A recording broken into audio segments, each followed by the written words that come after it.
The Ancient Book of Enoch. Part 7, The Astronomical Calendar. Chapter 73, Lunar Month. After this law, I saw another law dealing with the smaller luminary, which is called the moon, and her circumference is like the circumference of the heaven, and her chariot in which she rides is driven by the wind, and a measure of light is given to her. Every month her rising and setting changes, and her days are like the days of the sun. And when her light is uniform, it amounts to the 7th part of the light of the sun, and thus she rises. Her first phase in the east comes forth on the 30th morning, and on that day she becomes visible, and constitutes for you the first phase of the moon on the 30th day, together with the sun in the portal where the sun rises. The one half of her goes forth by a 7th part, and her whole circumference is empty, without light, with the exception of 1/7 part of the 14th parts of light. When she receives 1/7 part of the half of her light amounts to 1/7 part and the half thereof. She sets with the sun. When the sun rises and the moon rises with him and receives the half of 1 part of light, and in that night, in the beginning of her morning, the moon sets with the sun, and is invisible that night with the 14 parts and the half of one of them. And she rises on that day with exactly a 7th part, and comes forth and recedes from the rising of the sun, and in her remaining days she becomes bright in the remaining 13 parts. Chapter 74, Lunar Year. I saw another course, a law for her, how according to that law she performs her monthly revolution. And all these Uriel, the holy angel who is the leader of them all, showed me all things. And I wrote down all their positions as he showed them to me. And I wrote down their months as they were, and the appearance of their lights till 15 days were completed. In 7 single parts she completes all her light in the east, and in 7 single parts completes all her darkness in the west. In certain months she alters her settings, and in certain months she pursues her own peculiar course. In 2 months the moon sets with the sun, in those 2 middle constellations, the 3rd and 4th constellations. She goes forth for 7 days, and turns about and returns again through the portal where the sun rises, and completes all her light. And she recedes from the sun, and in 8 days enters the 6th constellation from which the sun goes forth.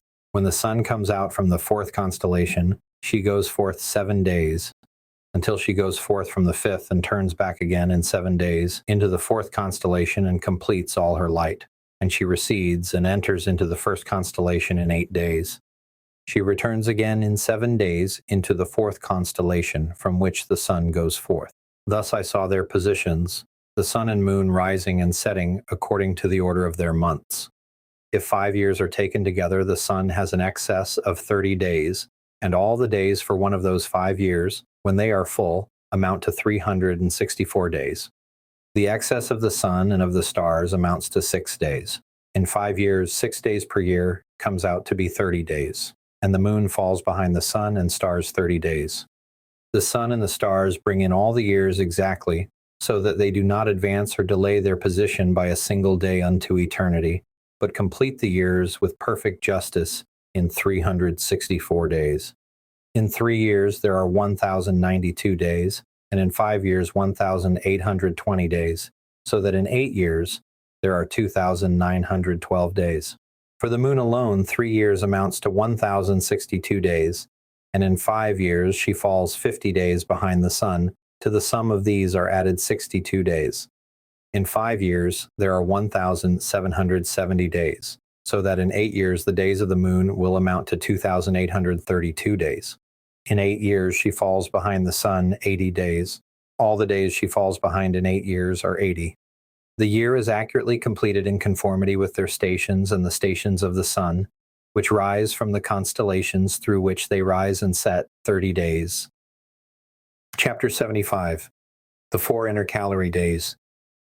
The leaders of the heads of the thousands who are placed over the whole creation and over all the stars have also to do with the 4 intercalary days, being inseparable from their office according to the reckoning of the year. And these render service on the 4 days which are not counted in the reckoning of the year. On their account men make a mistake in them, for these luminaries truly serve on the stations, 1 in the 1st constellation, 1 in the 3rd constellation, 1 in the 4th constellation, and 1 in the 6th constellation, and the exactness of the year is accomplished through its separate 364 stations. For the signs, times, years, and days, the angel Uriel showed to me, whom the Lord of glory has set forever over all the luminaries of the heaven and in the world, that they should rule on the face of the heaven, and be seen on the earth, and be leaders for the day and the night, the sun, moon, and stars, and all the ministering creatures which make their revolution in all the chariots of the heaven. Uriel also showed me 12 doors open in the circuit of the sun's chariot in the heaven, through which the rays of the sun break forth, and from them is warmth diffused over the earth, when they are opened at their appointed seasons. There are also some for the winds, and the spirit of the dew, when they open at times, standing open in the heavens at the ends. As for the 12 constellations in the heaven, at the ends of the earth, out of which go forth the sun, moon, and stars, and all the works of heaven in the east and in the west, there are many decans open to the left and right of them, and one decan comes at its appointed season, the one that produces warmth, corresponding, as these do, to those constellations from which the stars come forth according as he has commanded them, and wherein they set, corresponding to their number.